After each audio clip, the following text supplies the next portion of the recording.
berdiri segaris sejajar. Di sini nanti saya akan instruksikan untuk maaf, saya jelaskan di sini ada dua orang, satu orang berkebutuhan khusus diperankan oleh Mas Yogi, beliau punya disabilitas pendengaran. Kemudian ada juga Ibu Mayoni, dia seperti kita orang normal, cuman dia seorang ibu rumah tangga, punya banyak tanggungan, juga punya banyak banyak utang juga, mungkin saya tidak tahu, beban hidupnya sangat banyak, jadi dia berperan seperti itu. Rumahnya ada tangganya ya, Mbak? Oke, baik. Saya akan instruksikan untuk maju selangkah. Kalau saya instruksikan maju selangkah, silakan maju selangkah. Kalau saya bilang stop, silakan stop. Bapak Ibu di depan, silakan maju satu langkah sekarang. Stop.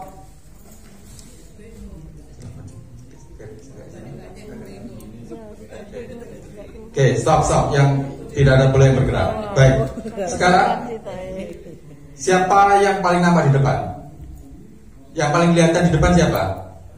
Pak Jupri, terus Pak Yaya dan Pak Jalani.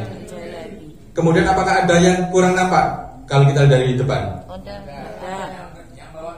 Yang oke, ibu rumah tangga.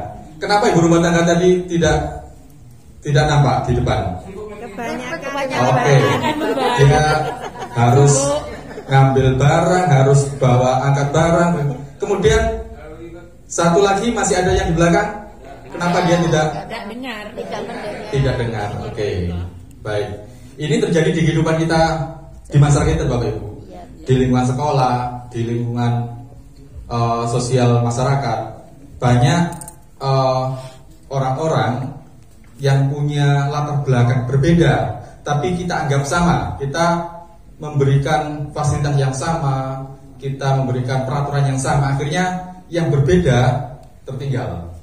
Tertinggal akhirnya tidak nampak. Nah, inilah pentingnya. Misalnya sekarang Pak Jalin agak minggir sedikit, Pak Jupri tetap. Saya beri waktu untuk Mas Yogi, maaf, saya mestinya menulis ya, Mas Yogi silakan maju, Mas Yogi maju. Begitu juga saya beri waktu untuk silakan mengemas barang-barangnya untuk maju sejajar. Ya, kita beri waktu. Oke, baik, kalau sekarang seperti ini kira-kira bisa nama semua? Oke, baik. Ini adalah pentingnya kita untuk data pilar gender dan disabilitas. Makanya kalau di absensi kami biasanya kalau di instrumen-instrumen yang kami sebarkan itu ada apakah Bapak Ibu laki-laki atau perempuan. Kemudian kalau lebih dalam nanti kalau instrumen di monitoring kami itu ada pertanyaan apakah ada disabilitas atau tidak. Kalau ada disabilitas ditanya kenapa, disabilitas apa. Pentingnya di sini supaya semua nampak. Kalau ada yang terbelakang, ada yang tidak nampak, kita upayakan nampak.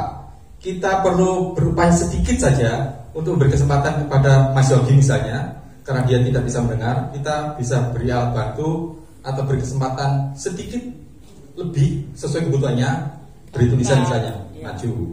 Kemudian untuk Ibu Ketut Mayoni yang punya latar belakang luar biasa, dia seorang ibu rumah tangga, harus mengurusi 5 orang anak, mengurusi juga cucunya, macam-macam, harus berjualan.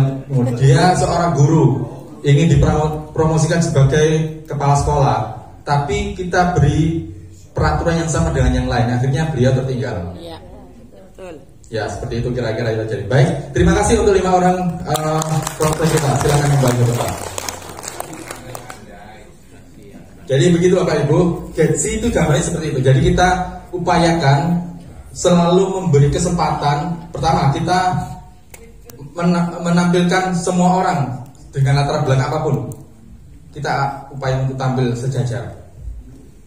Kalau ada yang tidak tampil, kita upayakan sedikit usaha dari kita untuk mendorong dia untuk maju sehingga semuanya nampak bisa tampil ke depan. Kita berikan fasilitas sesuai kebutuhannya. Baik, itu juga menjadi latar belakang kenapa Gen Z ini selalu dipromosikan oleh inovasi. Nah, GEPSI ini lingkupnya seperti ini. Jadi kita berupaya untuk memberikan kesetaraan dan keseimbangan untuk gender laki-laki dan perempuan. Bukan berarti menyamakan. Tentunya laki-laki dan perempuan itu tidak sama jenis kelaminnya, tidak sama kebutuhannya. Maka ini perlu dibedakan, kita ketahui kebutuhannya laki-laki seperti apa, perempuan seperti apa, kemudian kita berikan dukungan sesuai kebutuhannya.